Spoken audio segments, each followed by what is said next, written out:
kawasan jembatan Kota Blang, jembatan yang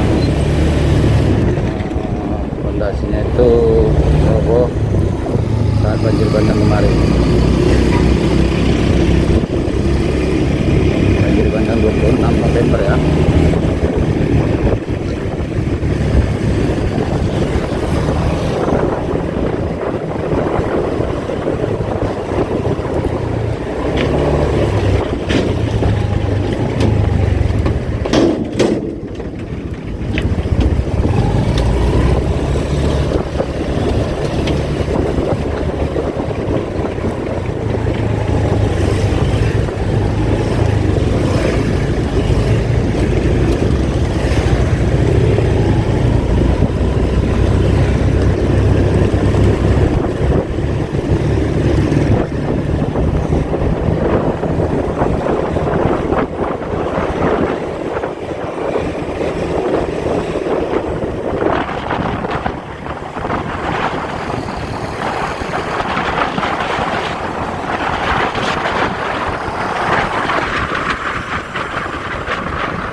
Ada tutup.